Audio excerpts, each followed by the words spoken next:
Hey, do you guys ever think about dying? Welcome back to the Good Witch, Bad Bitch podcast, where today we are talking all things death, and we're gonna giggle about it a little bit because yeah, fill in the blank. We're just like so in tune with it that we can just laugh about it. No, but actually, I'm so excited about today's podcast because my friend Emmy C-G is joining us today, and she's a death doula, and she's going to share with us what that kind of means. And we're going to talk a lot about death and grief and all things very dark and underworld. But one thing I do like is that we do kind of giggle like constantly and make jokes the whole time. So if you're just a curious little cat and you're like, I also wonder. I'm curious about death and the unknown and the shadow realm and, things like that.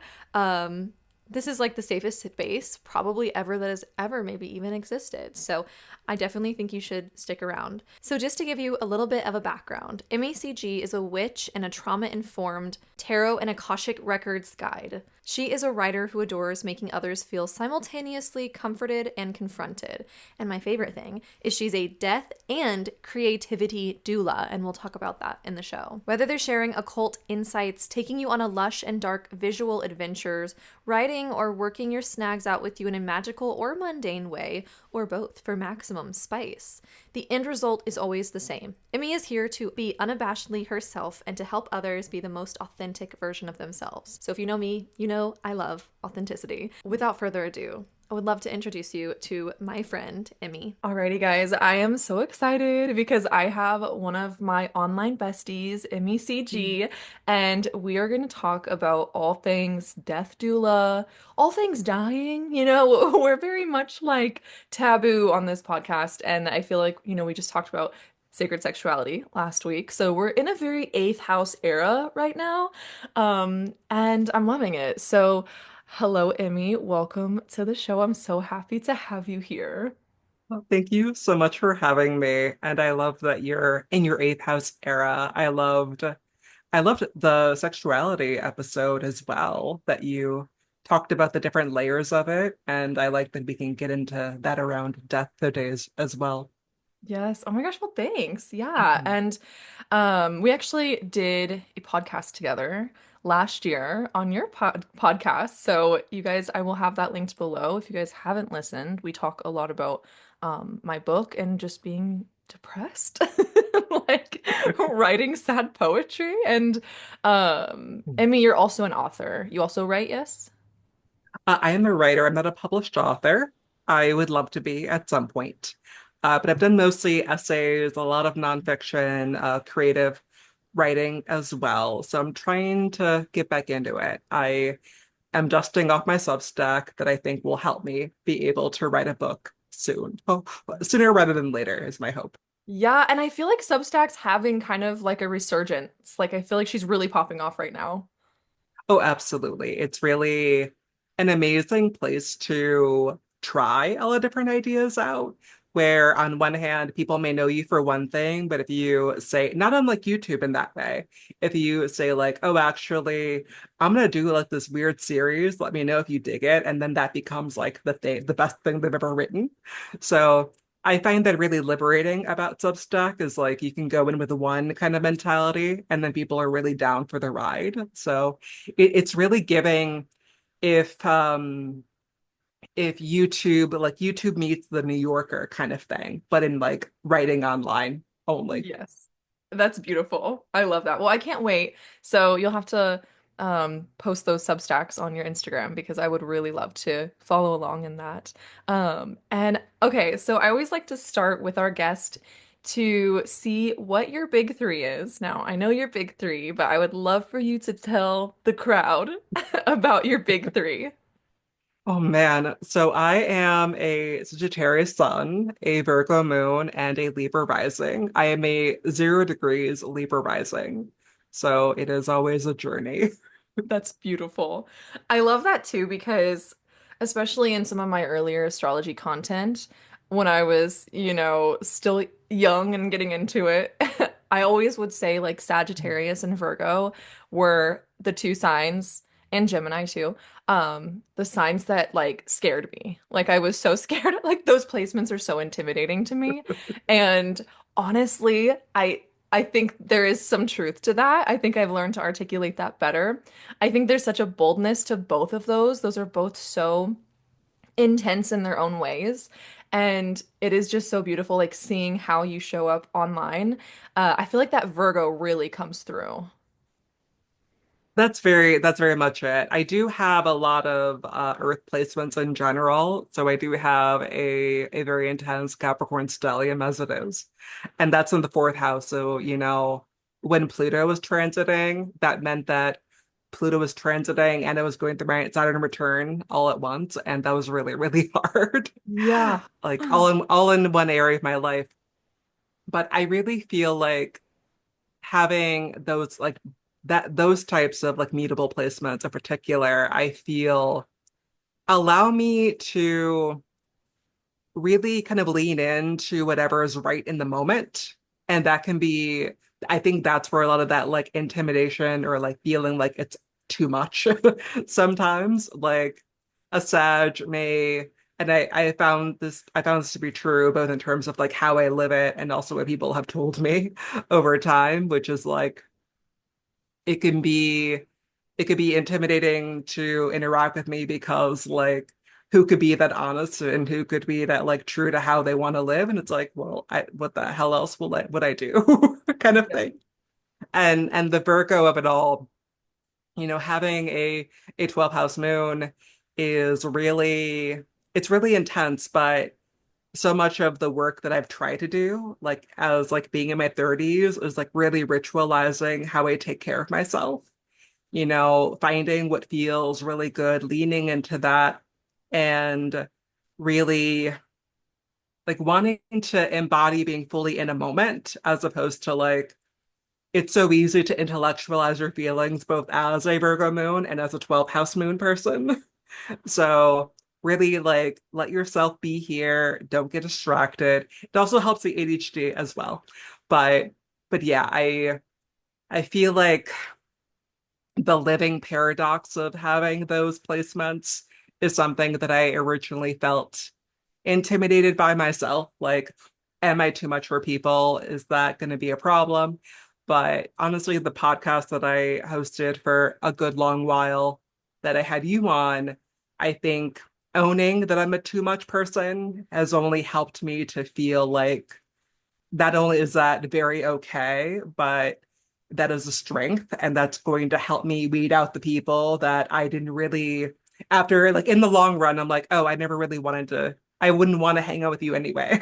Why am I trying so hard to get your approval and acceptance? And what are we even doing here? Hmm. So they could be very polarizing for sure, but I feel like they've helped me to actually live a more authentic life. And that's something I'm very invested in helping people do too, typically in like 12th house areas of like death and die, Yes. spirituality. Yes. Oh, I love everything you said because I also resonate with the too muchness, having a ton of cardinal, a ton of Aries, and then that Aries Pisces dynamic, which is just so freaky. And I love what you said. Yeah, because it is like you do have to go through that understanding of like, this is who I am, and like, who am I if I'm not this too muchness? And I think that's what's beautiful is like, you know, folks with these placements, it's sometimes we come off a little bit bold or maybe even intimidating, but then you talk to us for like more than 5 seconds and you're like, oh, you're actually just a cinnamon roll. Like you're actually so sweet. And like, look at all these crazy cool gifts you have from this. And I just think I think it's beautiful. I totally resonate with that too much essence.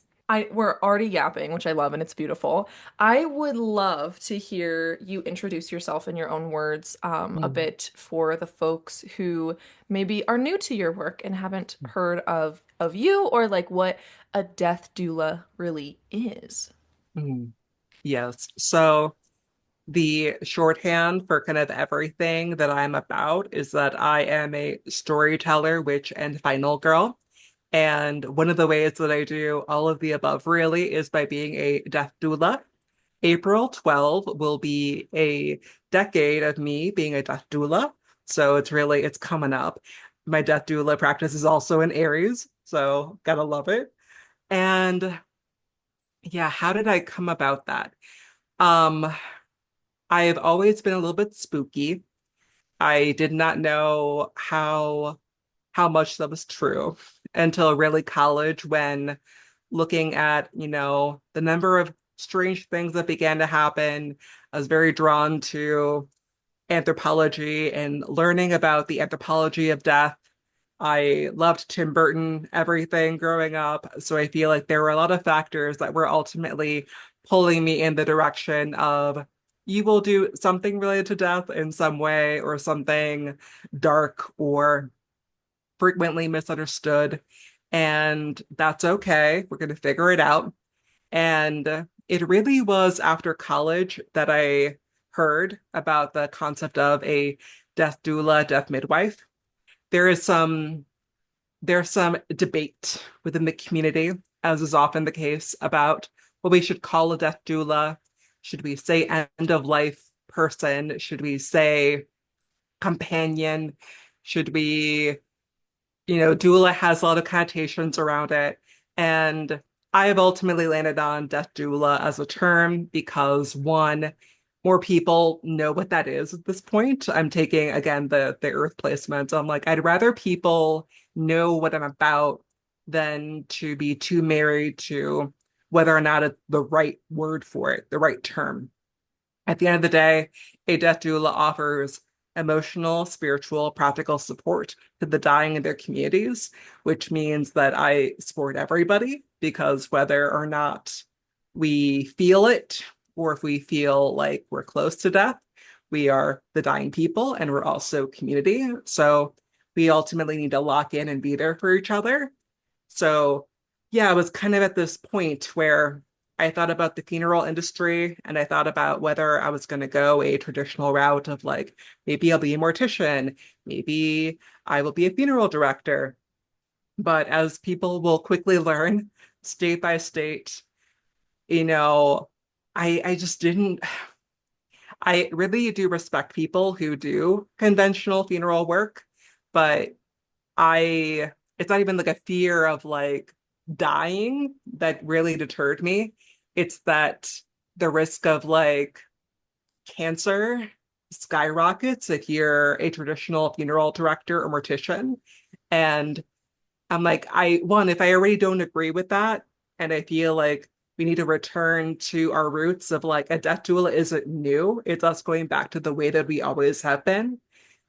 Why would I go do something that I don't fully believe in with my full chest? And why would I risk my life by doing that? So that led me down the path of going the death doula route. And I did do it through a pagan organization before I even identified as pagan. I really just liked the organization and was about learning from other witches, how to take care of our dead in an empathetic, inclusive capacity. So that was almost 10 years ago. So yeah, that's Oh my my God, journey. that's beautiful. And it makes so much sense though too that you have your 12th house moon and you're like, I've just always loved the spooky. It's like, yes. That makes so much sense. Um, oh my gosh, that's beautiful. Is that kind of heavy work? I mean, I assume there's so much already working with folks who are in such a transition, but furthermore, I think the community aspect and the family aspect, that's gotta feel, I mean, you have to be doing some crazy cleansing work all the time, huh? Yeah. And at the time, I really didn't prioritize that the same way. And I have really spent the last few years in trying to think about, okay, what does it mean for me to have like a steady practice where I'm not kind of going back and forth, where I'm throwing myself into a family or group of people and then coming out of it feeling deeply dysregulated. Like, oh no, that was like so much of me at once. Like how do I manage it? And really, I think the thing that helped too was that a lot of the people that I would hold vigil for or space for or help translate like what a doctor was trying to tell them, like the doctor was trying to tell them without telling them, your mom isn't going to live past this moment. And they weren't getting it, so I kind of helped to break it down for them. That was all with family. A lot of my early death doula experience was with my family. And that I think was helpful for figuring out how do I cleanse, how do I keep my boundaries well intact. It had to be something, a lot of like doing it the wrong way to figure out what I then had to build in. Because also as a neurodivergent person, like there's like the stereotype that like, oh, we're unfeeling robot people, autistics, because we don't emote the way other people do. I'm like, yeah, I had to, yes, I practiced facial expressions when I was like 12, but I still feel very deeply. It doesn't mean that like I don't want other people to feel the way that I have felt. So there is that tendency for me to want to throw myself in. And if anything, that's why part of my practice has also become working more with groups of people as opposed to strictly one-on-one. It's because this may sound counterintuitive to people because like how will you build a career off of being a death doula? And it's like, no, I really care about you all being able to not need me. You all need to be able to learn how to not even rebuild because like I do believe that even though somebody has died, there is still a relationship, but the community itself might feel fragmented. So, like, how do you stitch it back together after that loss has happened? How do you hold each other in the face of like the grief and even the lack of acknowledging the grief is the thing too. Um, the thing that I've also noticed that I've had to work on is like at the intersection of being a death doula and a witch as a very empathetic, intuitive person is when I have people who come to me that I could tell that there's more behind it, but they're not ready to go there yet. Also very 12th housey of me Hmm. is like sitting there and then watching them and being like, you have a third thing that you're not ready to say out loud and I can't tell you that though, because then one, Yeah. it's going to scare you, and two, you're not ready for it. So that's been a bit more of what I've encountered because, like, the cleansing and banishing, I feel like I figure it out more quickly. But the kind of being able to pull back and be ready for people to step in as much as they're ready to has been a bit more of what I've had to come up against lately. Yeah. Oh my gosh, that makes so much sense. And yeah, that's crazy. Well, I'm gonna jump ahead through some of my questions because we are like on a track and I want to stay on this track. Because you were talking about, do I go down like the mortician route and then talking about the rates of cancer going up. And I'm assuming that's due to the chemicals, the embalming and whatnot. Um, and so I am always thinking about death because I'm also like I've got a lot of 12th house placements and Pisces moons, so just like always pondering, right? And my husband he's has an eighth house sun and also a Pisces moon, so we're like two sides of a spooky coin. So we're very open to talking about, these philosophical ideas when it comes to death and dying and everything. And so, we always kind of talk about the culture here in the States of dying and the embalming practice and whatnot. And he's got a really fun theory of like it's kind of like partially a joke, but I think it's kind of funny if we can joke about death for a moment. Yeah. That like embalming like somehow keeps the soul in, and that's why we don't have any modern Oh. ghosts, and all the ghosts are like of Victorian age. And it's kind of just a silly thought, but um it is something where I'm like, I don't want to Mm. be embalmed. And I just think the personally, I think that the West is so scared of death. And, whether that's from the kind of Abrahamic religion idea of death. I'm not really sure where it comes from, but I think that that's really reflected in how we handle death. And it's very, very like sterile. We're gonna just cleanse everything with these chemicals, and like the family's not going to be very active in that. And sometimes even like a lot of people don't even want to see the body and everything. And it's very, very hands off for the family. And um, if I can tell a little tiny story really quick. Yeah. So last October we lost my grandpa, and um, most of the family kind of saw him, and my mom didn't. She got there too late, so she didn't see him, and I didn't see him because I was very far too. And so she really, really wanted to see him, and she was like, "I just want to go one more time. I just want to see him."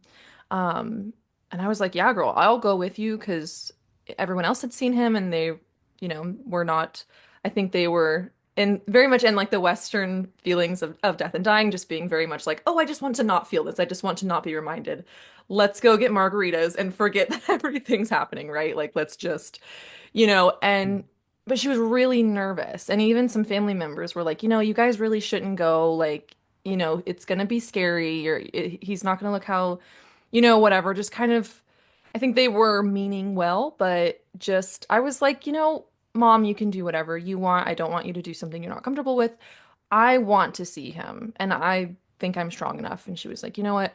Me too. So we agreed to go together, and it was truly so beautiful and so healing. It was just me and her, and the mortician guy who my mom had known since she was like a kid. So that was like a nice relationship for her to have with him. And we really got to say like our last words. We got to touch his hand, we got to look at him, and it was kind of nice that it was just me and her. It wasn't the whole family, so that's me being a little bit selfish, but it was kind of nice. We got to cry and like say everything. And I think that was just truly so healing. And I hadn't had that experience before. And I know a lot of other cultures are very, very hands-on with their family. They'll cleanse the body, they'll be the ones who prepare the body and everything. And I think that's beautiful. And I guess I'm just curious from you. I know that was like a ton, but I'm curious like your thoughts on the American and probably just like the Western culture around death and dying and how we handle the bodies. Like, what are your vibes with that? Yeah, so I immediately thought, one, you were almost like so close to saying The American Way of Death. That's literally a book by Oh my Jessica gosh. Mitford. Yeah, and it talks exactly about the funeral industry and everything that they really don't want us to know kind of energy. And I to offer a little bit of like historical perspective very briefly. The part of why I say that we're going back to basics and we're reclaiming a lot of what we always did, it doesn't mean that it was like separate, like our cultures like came and they did this and then it suddenly evaporated. Where it really went down, because if you look at the the houses we used to build and the way that we used to live in America, the homes were originally designed to be able to house a home funeral. The idea was to like live and die in your home. That's part of why that's where funeral parlor comes from. It wasn't only like the place that you go to see your embalmed, beautified grandmother. It's where it was like in your home. So it literally is like a taking away from the home and giving to the industry kind of thing. That came from the Civil War. The it's so like salty. The Everyone was like, I don't want my son buried on Yankee soil. Well, I don't want my son buried on your soil. What are we to do? Oh my gosh. And it's like, well, if we try to transport them, it's not going to be so good. So they learned how to embalm on the battlefield very quickly. There had not been a method for doing that previously. And that is like what one gave people the feeling of like, oh, great, we can give this to a professional. They were able to do it and give us like that closure kind of feeling, like as you said, they that they didn't look the way that they would have looked if they had come home as is, Hmm. that would have been too much or would have been too hard. And that then led to, oh, if we can continue to offload that, well, let's continue to take away. And that is, if you really look through all of like the nitty gritty, the people who would plan legislation and the people who owned funeral homes became like a circle. And it's still kind of a thing. Like, I think like in your state, that was a thing that came up where they tried to get rid of like home funerals, and the people that were behind that owned funeral homes. So Oh, yeah, I'm like, ooh, like there's a lot of funeral tea. It's a yeah, lot that's tea. and yeah, a lot of like there are a lot more laws to like help the consumer, like the people in our position, really. So that's a little bit of backstory. So we always had it.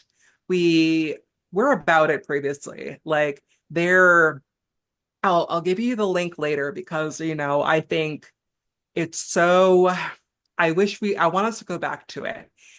The idea of like mourning wear, that like if your spouse died, you wore like, can I curse on here? Oh, yes, please Oh, do. okay, great.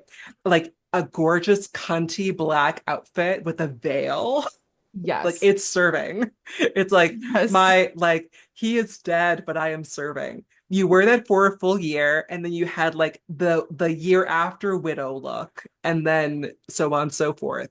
It was really I'm so bummed we gave away too much. It's one thing Yeah. to give away that. We gave away our looks. What an awful decision on our Yeah, parts. seriously. Yeah, but that was really like there's an element of like burlesque about it where like you were fully embodying the grief that everybody knew, that it wasn't like hidden. So it's really like a slow stripping away kind of deal. And the more, like with anything, the more that we don't know or don't have proximity or hands-on experience, or we're slapped on the hand if you ask like a morbid question. Like I asked all the time. We were literally in the middle of Disney World. And I looked at my mom and dad as we're like having a beautiful moment. And I'm like, what if you died? I'm like, why are you thinking about that? I'm like, I'm just having a really wonderful time. And I'm thinking about like, you know, what if I don't see you anymore? Like I feel so good in this moment that I Mhm. began to think about what if I don't have it? Mhm. And instead of like shutting it down, they're like, well, we don't want to talk about this the whole time, but we will talk to you about it a little bit. That's So beautiful. they still really encouraged me to explore where it came from and why I thought of that. And I said, okay. And then I continued on to like a spinning teacup ride or something. Yeah, right. It's like okay, our weird morbid child. I love Uh, that. but yeah, that things like that, like that we don't have the ritual anymore. We have like people gently crying or being afraid of going to see somebody. And I'm really glad that you did go and see your grandfather with your mom, especially in that way.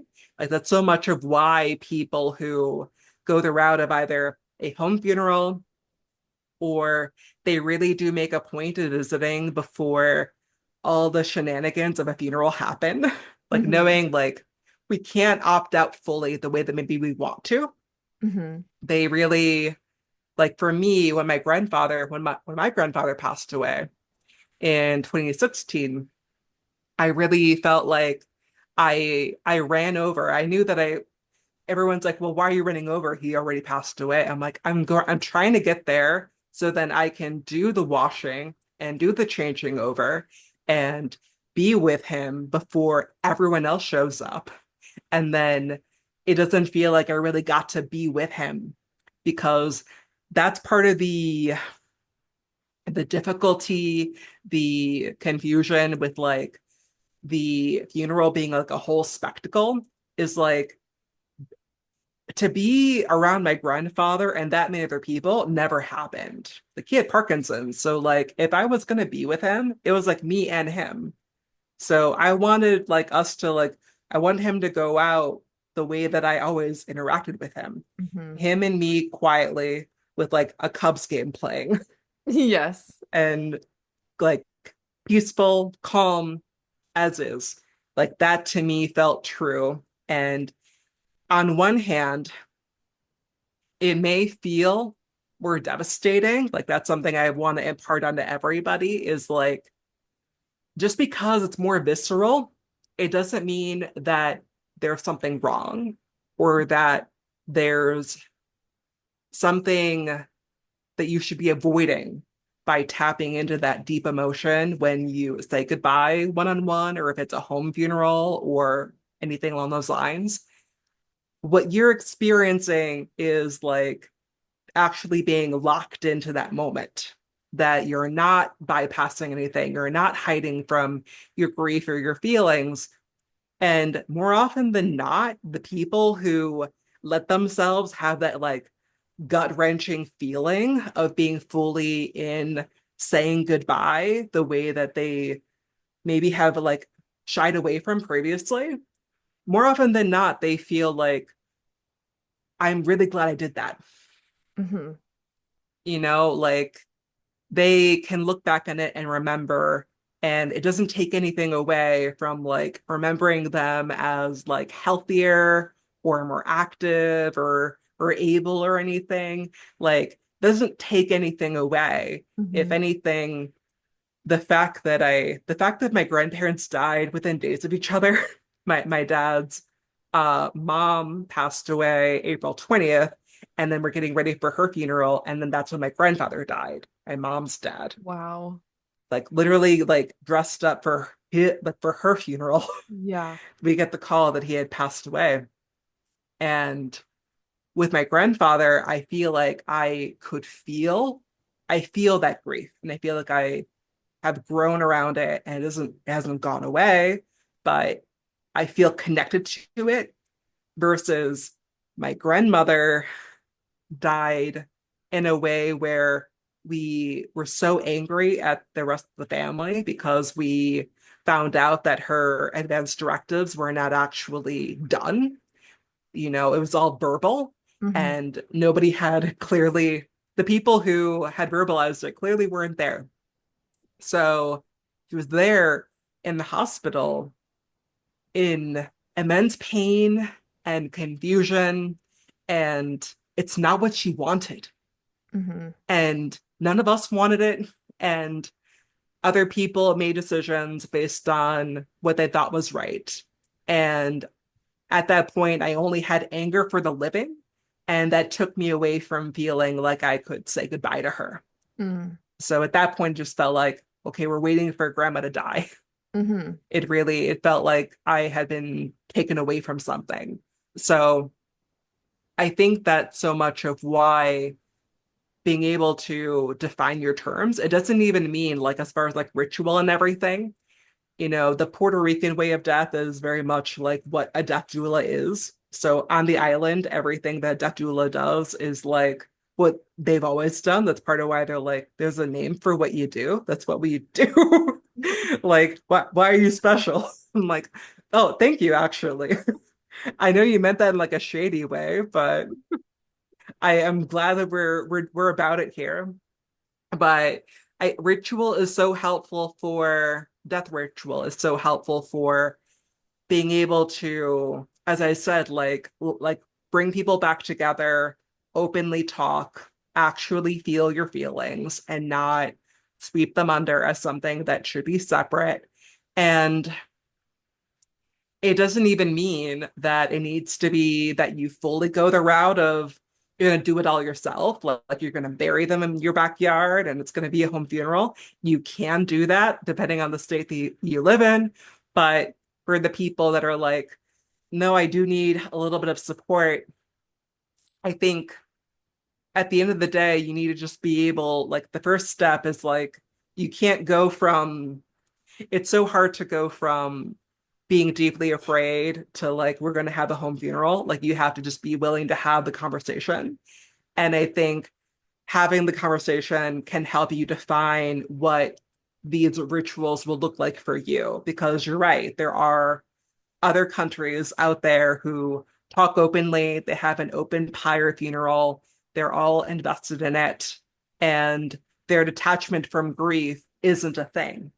Like they're there and they're invested in it, they're involved. So I think as far as like the American way of death, like going forward, I I think a lot of us just need to be okay with being uncomfortable. But that's asking a lot for some people, I guess. Yeah. Hey besties, it's your girl, Luna. I am sneaking in on this. It's just us now. How are you liking the podcast so far? I'm curious. Let me know in the comments. What are your thoughts? What are you thinking? Are you loving it? Are you liking it? I hope you are. There is more goodness to come, and I'm excited for you to continue listening. But first, I need to tell you something. It is birthday time, babes. I am turning 27 on the 27th. Talk about death, am I right? I'm kidding. I am turning 27 on the 27th, and my favorite way to celebrate my birthday is by shopping. I wanted to extend that love to you guys.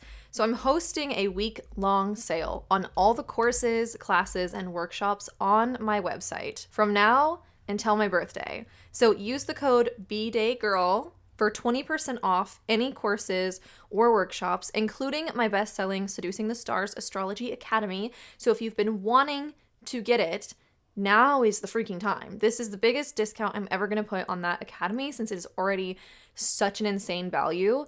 So now is the time. Jump in there, get it. Whether you want to learn about glamour magic, astrology, manifesting, or anything to do with the craft, you will find a class on my website fit for you. So use the code BDayGirl for 20% off. And let's just all collectively celebrate my birth week by shopping and being cute and having a good time. Okay, love you guys. Back to the podcast. It is so interesting to see, like you said, like I think in the average, funeral in America, like you said, people are trying to cry softly. They're not really, you know, sitting down and saying this is how I'm feeling and blah blah blah. And then the next day it's like we're moving on. You're not wearing your mourning attire for a year, like you said. And I do feel like that mirrors our kind of also like disconnection from just like our feelings in general, but also from the shadow side of existence, the darker things, the eighth, 12th house things, I think in our culture it is just like push it down, that doesn't exist. Just get over it, pull your bootstraps up, whatever.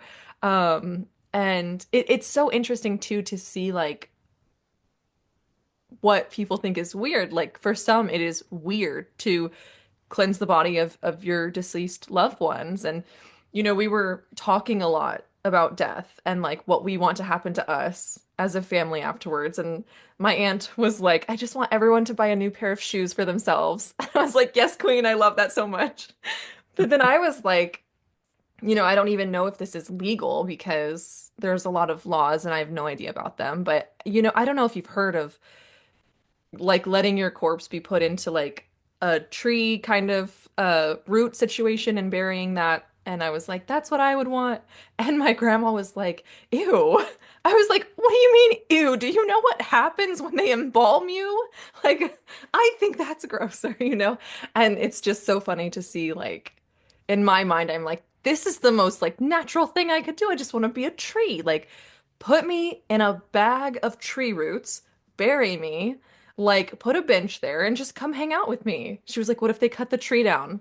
I was like, that's still better than being locked in a box with like my mouth sewn shut and like all this fake shit in me. Like, but it is just, I just think it's fascinating. It's just a world that I thankfully haven't, had a lot of death in my family at my age. And this was like the first time where I really like got talking with my family about this stuff. And I thought that was really interesting. I just think it's just fascinating to see how people handle it differently. Yeah. Yeah. Capsula Mundi is like the thing that you're talking about in Mm. particular. Like if you've seen like that rooty pod thing and the Yes, body inside of it. Yeah. that's exactly. And yeah, that is something that I need to look up the stage that it's in. I don't think it's officially like allowed here. There is like a nice little in between called the BIOS urn. Again, I need to verify if there are a few other alternatives out there. But the really beautiful thing about that is because it's a part of like the whole deal, they will not tear down your tree. And I know this feels like counter whatever, but it is still like ultimately better overall for the environment to cremate. So your Mm. ashes get put in with like the fertilizer and the seeding and whatnot. And the beautiful thing is like people like your next of kin can pull you up online and then see how much like oxygen your tree is putting out into the world. So That's like so I'm cute. like, there's like a legacy moment as well. So Yeah. like a digital death and kind of, whatnot. I think it's really beautiful about it. So it is a favorite thing of mine as far as like alternative disposition, but they're not going to tell you it's okay. Um, in part because like the reason why we have those concrete barriers for like putting in a casket in a conventional burial setting is because it makes it easier to mow the lawn. Gotcha. Yeah, but it's everywhere. You can have a natural burial in every state. It just, if eco-friendly is of concern, that's the other part of it too, is like I don't want you know, to be embalmed because there's like this mindset, I feel like it goes both ways of like owning your sexuality and then having a dying body feeling dangerous Hmm. or being something that you should be afraid of. I'm like, well, I don't want to be afraid of my body now as somebody who wants to experience pleasure. And I definitely don't want my body I don't want to think about me decaying, but also being like full of toxins either. That Yeah. doesn't feel right either. So it's like these are very much like the same coin kind of thing for Mm. sure. Oh my God. Yeah. No, yeah. And I know it's gross to think about your body decaying, but it's also like, No. in that sense, the animals and the insects that, feed on you or whatever, like that is your life, that is your energy continuing Yeah. on in some way. And like, what is that if not a slight form of reincarnation? And Yeah. I think that, yeah, I just think embalming's crazy. Yeah.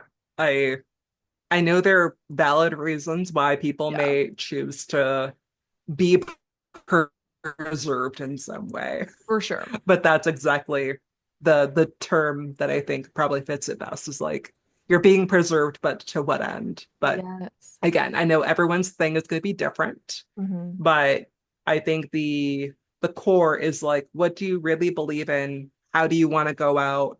Is this really aligned with you ethically? Is this something that if you have a carbon footprint even after you've died, is it something that you endorse and believe in? Like that's Hmm. the other layer of pre-planning and trying to figure it out with other people. Because like if you don't decide it, then it's just not other people are going to do what's convenient. Yeah. Like if they're in shock, if they're like, oh, Mhm. they didn't make any plans, they're going to go and stuff you like anybody else. Like I hate to say it that way, No, but yeah. that's the reality. And, to name it for anybody who is like queer, gender non-conforming, trans, if you do not have your advance directives in order, if you don't make it clear what you do and don't want, we've already seen people get dead named after they've died. They were dressed up as like the correct version in their family's eyes. And that is so deeply harmful to their legacy, the community. It's it's an awful experience all around. So that's so much of why, like again, it comes back to like be be open enough to having the conversation, even if it feels a little bit scary, because like as we've already done, we've laughed a lot while talking about death. Yeah.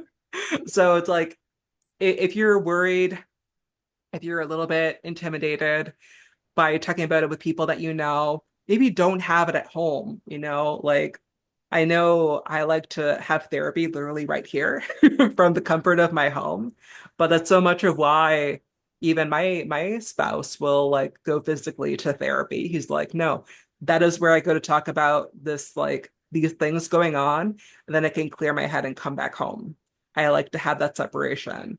Same thing with the gym. Like if if I didn't have a physical gym, I would not lift heavy things and put them back down. I just Same. simply would not. Yes.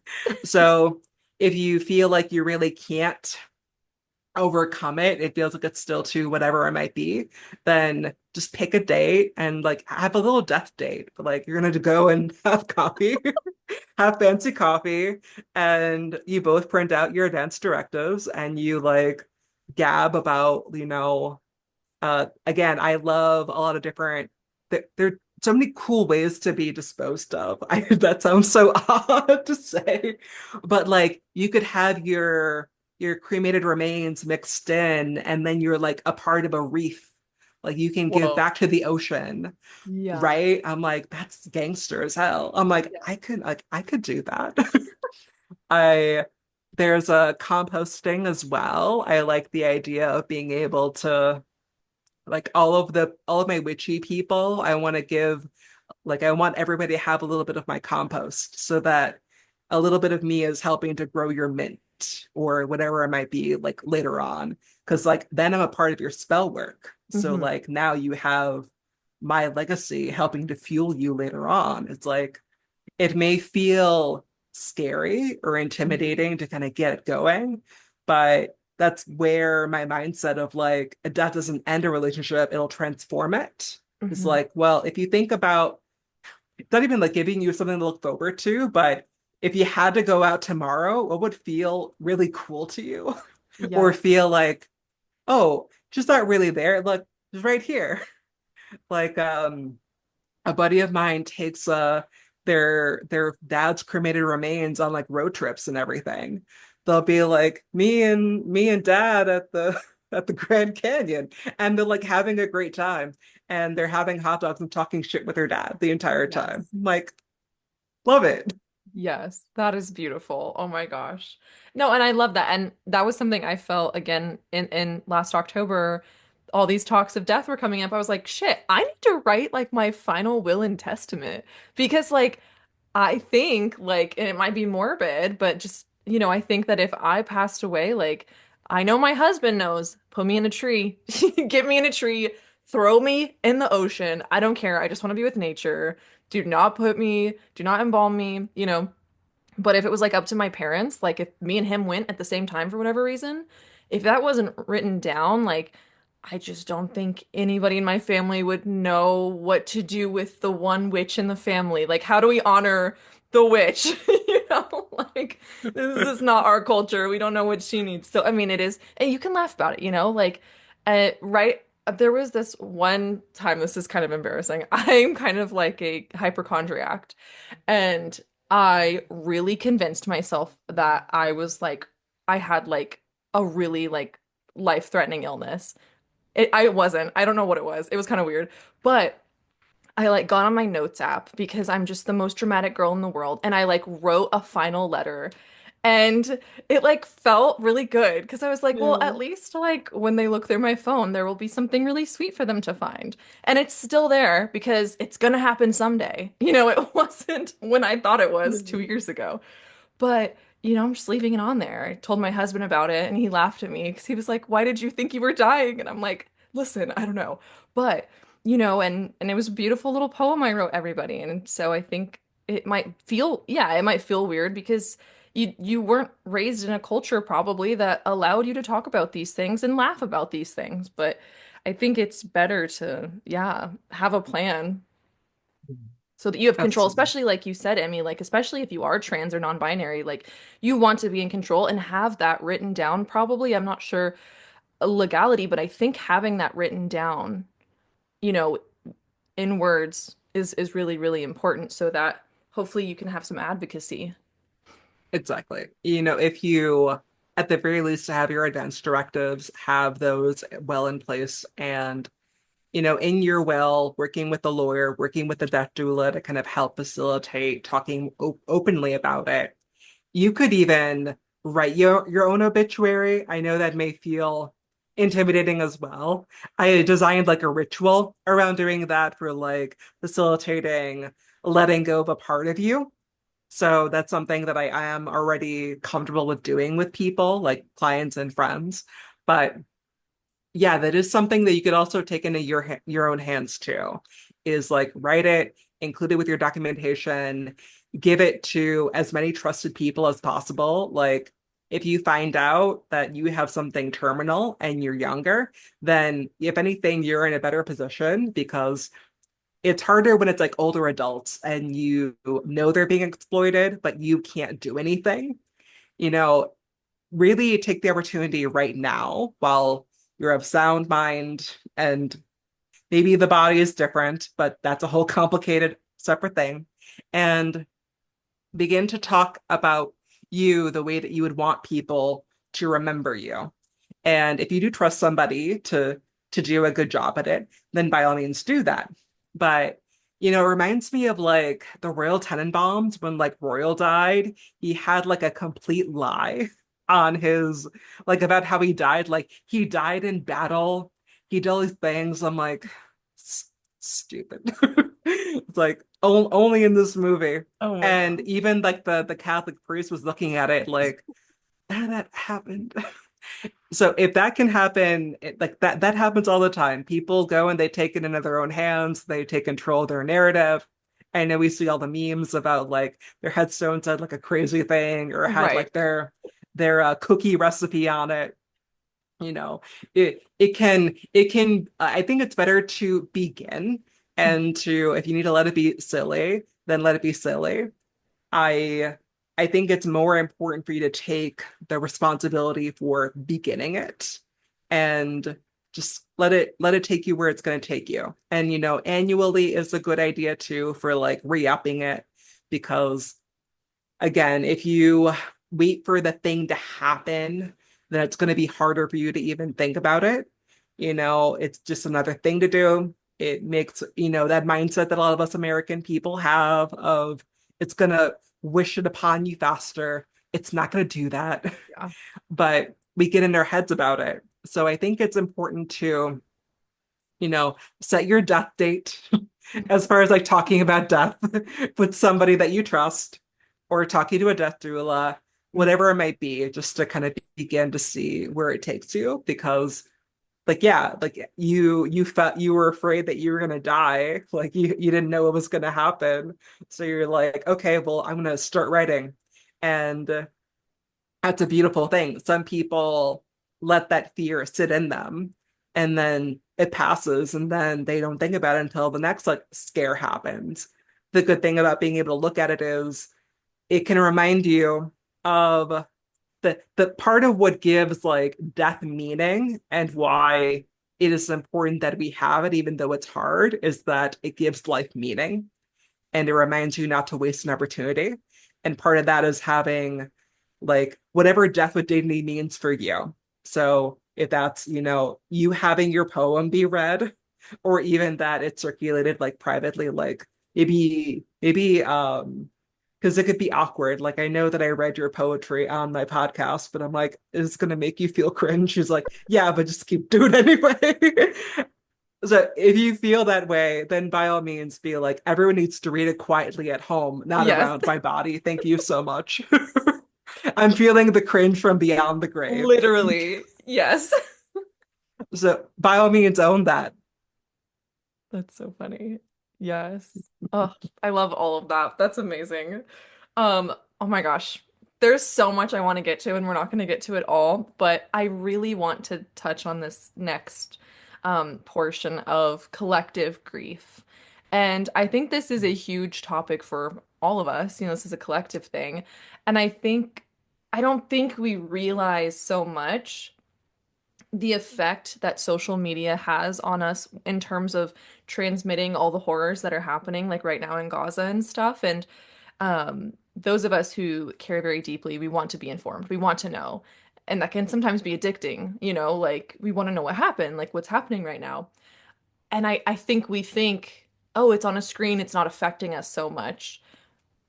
But I think it really does affect us. And I think a lot of us witchy folks, empathic folks, sensitive folks, I think we're literally witnessing a genocide.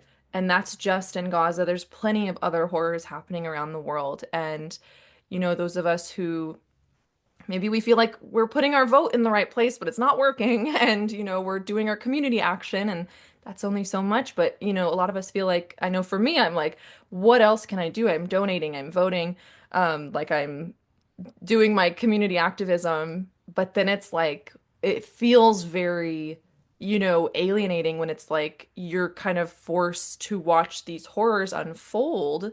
Um, and there's nothing you can do about it. What is your best advice for managing that collective grief of this horrors, but also the other horrors that we experience collectively, even the pandemic and stuff like that? What's your best advice for managing that grief daily? Yeah. I think because even going back to like quarantine times where for a lot of people we weren't thinking about death at all to having the numbers kind of begin to both mean something, but then progressively nothing. Kind of what I think is also happening with Gaza as we speak, that it's not even that we're becoming desensitized, it's that we are so overwhelmed that it on one hand means everything, but then on its own, it just feels like too overwhelming to really perceive in the way that it deserves. Hmm. Or the kind of the magnitude of it is like, I can't fathom like when we hit like a few thousand deaths, I'm like, I can't Yeah. fathom that much, that much at once. And my hope from that, from the pandemic, I remember I contributed a piece to an anthology called Never Normal Again. And I talked about how I really hoped that this would mean that maybe we could talk more openly about death if it's on the news, if it's considered important enough to talk about death on the news, that maybe we could get there. And on one hand, we haven't, because you and I are talking about it. On the other hand, there were the people in your family who were like, don't come, don't come, it's going to bum you out. So some people are there, some people aren't. But I think when it comes to any kind of collective grief, one, I think you need to validate and name how you're feeling and to allow for people to show up for you, even if for you it feels like if you have like a regular bad day, like maybe you thought you have a pimple and you have to like be on set and you feel moody or crampy or whatever, but then you keep going back to, well, what's happening in Gaza and I can't talk about that. Like you are putting like grief barriers around you where you can be in community with people even if all you're left with at the end of that is saying like, yeah, me too. Hmm.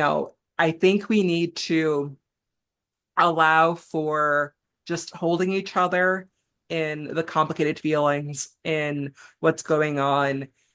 That I think we also need to be very careful with like consumption. You know, I subscribe to going back to me threading the needle. I have a few Substacks that I follow where they will round up the news. So I'm only getting news at these certain points in the day when I would be able to read them and have it be meaningful and not overwhelming. So I'm really being conscientious about the pockets of time that I consume news. And, really, it's funny that it all lined up this way because it's almost too perfect. I met up a friend to get coffee, and then we went to a cemetery walk together. And we were talking about like, how are you both personally and in the midst of the horrors? And they named what was going on with them. And I named how I was dealing. I'm like, well, I am a queer, disabled Puerto Rican witch. I never forgot 2016. So what's happening now, I was waiting for. I have lost people to the aftermath of Hurricane Maria in Puerto Rico. So the idea of watching something and feeling disconnected is something I'm unfortunately very familiar with at this point. But the key to kind of being able to navigate it is like find something that you can control as well.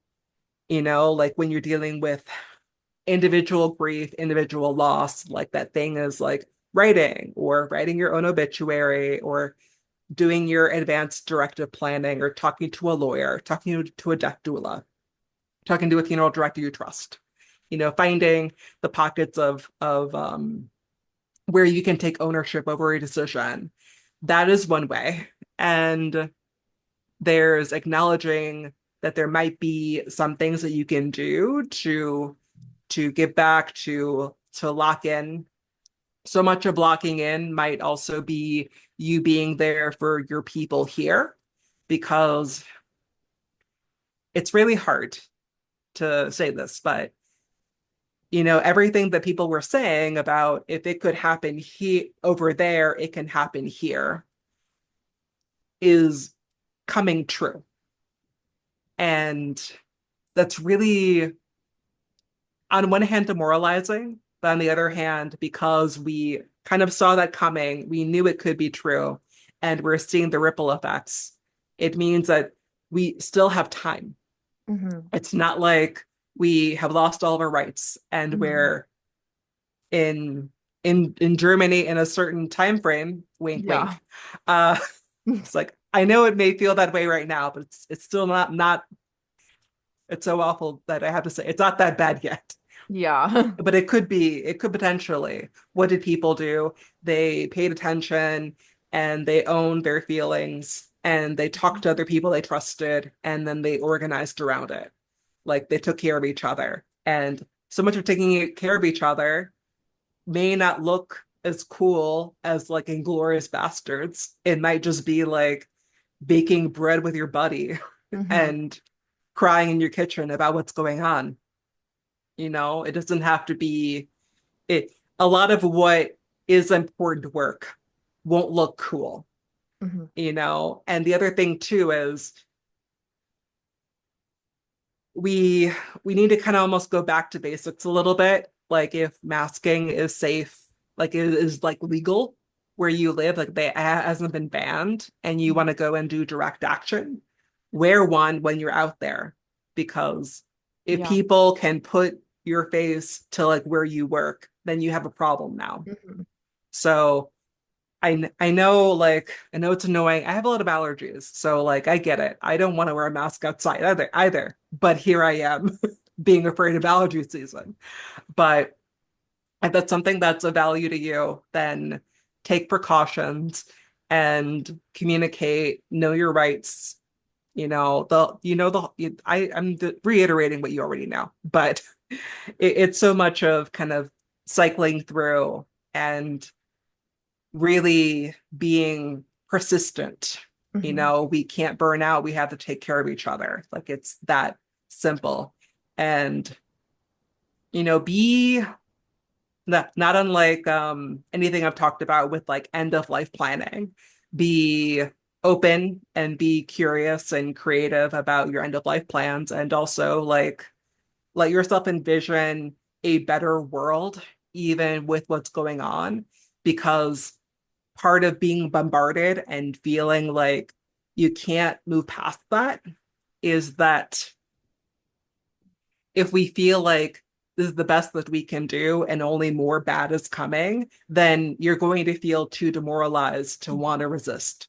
The best thing that you can do is own how you're feeling and then challenge it with like, what can I actually do? And then remember that that's all feeding into the world that you do believe in. And don't be ashamed of like, oh, I went out for drinks with a friend. I went to my dance class and I did it all feels like inane or pointless or Mm-hmm. whatever. Like I'll never forget a good friend of mine saying that so much of living out joy unapologetically in the midst of all of that is like a F you to all of that. Like they're trying to Yes. take away our joy. Mm-hmm. And it's a dress rehearsal for the revolution. Like it Mm-hmm. is us embodying the world that we want to see. You Yes. know, if we only fight with only like vengeance and bitterness and resentment, it's not going to feel like anything once we've gotten there. And if we only treat our comrades like battle buddies, we're not going to have it's like no, braid each other's hair while you're battling, at Yes. least like figure it out. Like that's really giving Cadet Kelly, but it's like but have like focus on other types of meaningful connection. Like the thing like before I continue, I'll cut myself off after this one. That how we are the mindset that people have of like, oh, I only have like these placements. I don't have anything of whatever. I'm like, you are the whole chart. Mhm. You are all signs, whether or not you have like prominent other placements. You maybe a lot of your life is like working and performing and taking care of whoever you're in charge of in your life, like pets or children or, you know, cohabitating with a spouse. Like that is all wonderful. But what about all the other houses? Like you need to make sure that you're having a well-rounded life. So it can't be all like guerrilla resistance all the time. It's like where like, you know, we're talking about like, well, I'm soft. Like people get thrown off by like how intense I can be, but I'm like, oh no, I'm squishy. Yes. Like if you give me a gift and I didn't expect it, I will cry. And I will tell everybody about it every time they come over and be like, "Hi, Emmy, like, welcome to my home. So and so gave me that on this date, Yes. and I never forgot it. And you're gonna bury me with it." Yes. So it's like, okay, like all I asked is, "How was your day?" Yes. Oh my You gosh. know? No, I loved all of that because that's something I have to remind myself too. I think it's so important to continue to find the whimsy and to continue to have joy. And because, like you said, it is an act of resistance because so much of what's happening right now in the States with crazy, legislature being passed or bills being, brought up, this is all to like get us so overwhelmed that we stop fighting because we burn ourselves out. So you need to take care of yourself, even if it feels silly, like, oh my God, I'm doing a bubble bath right now and people are dying and people's rights are being taken away and I'm on a shopping spree. But whatever you need to do to um, keep that whimsy alive, keep that light alive. And like you said, do not burn out. And I love what you said about baking bread with friends because that is so true. Like, I think we get so in the traditionally masculine of like, we need to be fighting, we need to be out there, we need to be blah, blah, blah, blah, blah, blah. And it's like, what about the domestic of like just making sure we're taken care of, making sure that our neighbors are like also doing okay. And if you have people in your community who are suffering from the laws being put into place, do they maybe want a home cooked meal? Do they want to come over and just not have to think, and how can we show up in a bit softer of ways that are not just we need to go protest and blah blah blah, which are all great things, and we should go do all that stuff.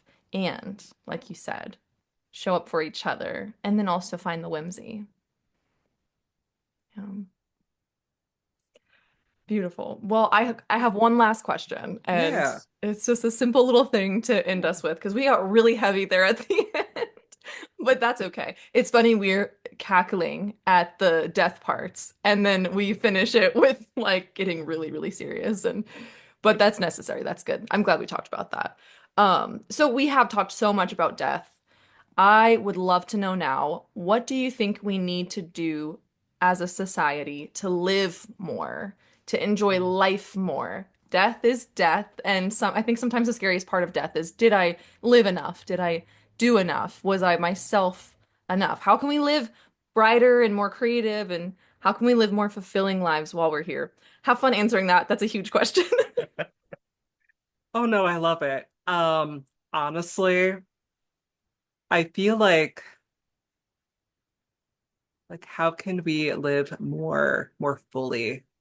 Yeah, I think so much of that comes down to what is your immediate impulse when you hear like what will make you happy or what's that thing that you want to do? What do you answer with? right before you begin to like self-censor or Mm. say like, well, that can happen, but like, no, I didn't ask you to Yeah. kill your dream before it even happened. Yeah. I asked you, what would you do if you didn't have to worry about bills or what have you? And I think it may feel counterintuitive to people, but so much of what I've kind of helped people navigate as like someone who feels like both a death doula and a creativity doula is like kind of both sides of like the life cycles really, is that when I work with people and they feel like stuck or they don't really know what to do, I will tell them, I will ask them, what does like a good day feel like for you? What Mm. is a good day like? The things that you do, how you feel when you're doing it. Are you busier or is there kind of a mixture? Are you like a lot of doing of things, like very tactical and like hands-on practical, or are there like swaths of time where you're like ideating, where about you're thinking about thinking? Does that feel like that's exciting for you, or does it feel like it's not really a thing? Like this came up for me in I'm in Captolia's Witch and Famous, Yes. and I sat down to write through like what is my ideal day? Like what do I do in a day if I were feeling fulfilled? And it's like I do like doing my bookkeeping. She said in Capricorn stellium. I'm like, Yes. I Okay, do Virgo like cap. like I do like doing my bookkeeping because I do like having a full awareness of like what is actually happening. But I like having not even a whole day, but I like having concentrated pockets of time for the different things that I both enjoy doing, but I know also ground me. Like maybe I don't love doing my bookkeeping, but it helps me to feel proud of how much I did in a year. Like I didn't like doing my taxes. Like, no, that's not it. I liked looking at like a giant stack of papers and being like, I, for my first year of like being like an LLC business witch, I did a lot. Like I helped this many people. I did this many things. I feel proud of what I was able to do. So I like having time to like ground and feel like even if things aren't perfect, I am still living out my mission as a person for what I believe in fundamentally. There's time for joy. I can go to the gym when I want to, not when I'm told to, kind of thing, before all the other humans show up. Because I don't want to argue over who the squat rack kind Right. of deal. Yes. I don't want to fight for my life on the cardio machines kind of deal. Yes. So it's really how very Libra rising. I'm like, I want it all in a sense. But it's that feeling of like what feels good and feels like I could do it potentially every day. I I feel like living your life fully isn't about grasping at one big goal, because if you accomplish it and you have nothing else, then it may feel empty or like, well, what else am I doing? Is finding magic in the mundane and finding it in community and taking care of yourself. I think that's part of it too, is like finding the joy in like romanticizing your life in a way. Mhm. Is like I feel very French in that way, like that Yes. flaneur that I want to be able to like go for a walk after I have my coffee and treat Yeah. and be in like a museum for like an hour and not feel like I was deprived. I'm like, no, I didn't go out today only for the museum. I went out for all of that. Like Yes. I woke up because I enjoy being alive and I had things to look forward to and do, and it ended at the museum. It ended at home. So I think so much about living fully is yes, thinking about like about what kind of life or legacy is important to you? You know, I'll send this to you too. I'm gonna give you so much homework. I'm But excited. there's an article, The Guardian published like the regrets of the dying.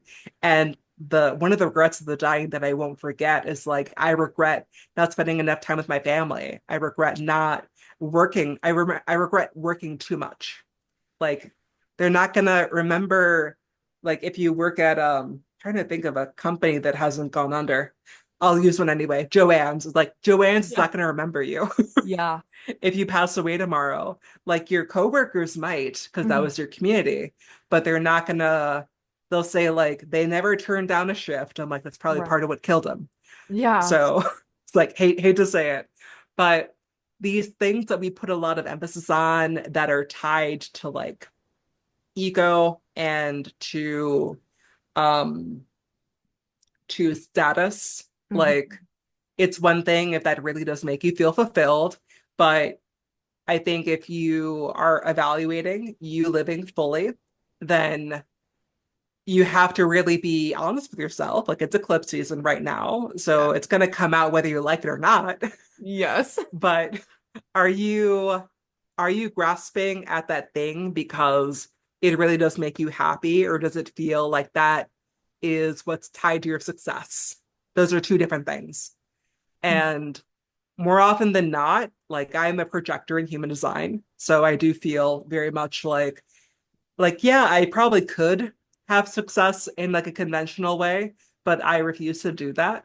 Mhm. I'm going to do it on my own terms. So just be open and willing to define your life according to your values and what feels good and what you could actually carry on doing over time. Don't tie it to like one set place. Don't tie it to one set like ideology or anything. Because like unfortunately that could go away. But Mhm. you can root it in community and what you actually do believe in as a person. That's beautiful. Oh my gosh. Thank you so much for all that. Thank you so much for being here today. This was such a good conversation, and I just loved every minute of it. I feel like my little 12th house and your little 12th house are just like vibing with each other right now. I would love to hear if you have anything fun going on, anything you want to share with the audience. Hype it up. Oh yeah, I am. Oh, it's a year-long thing. I am doing a protective magic course. So technically we are a few modules in, but one, unprecedented times. Yeah. We're all having a lot going on. So the live calls are not going to stop after the last module is dropped. They're monthly through the end of the year. And the beauty of that is one, we know that the things are not going to go away. So it's really about locking in with each other. Mhm. We have a cute little Discord where people are like swapping ideas about like how to create their words and everything. So we're having a wonderful time just holding each other and the like. And I made it very accessibly priced because I know that one, this is lifelong information. Protective magic is like for everybody at all times, especially right now. And if you are either it is available both virtually as well as if you're physically in New England in August. I will be at the Salem Witchcraft and Folklore Festival. My session on Saturday, the 23rd of August, is called Anti-Racist Witchery. It's about decolonizing your magical and mundane life. So please sign up either way.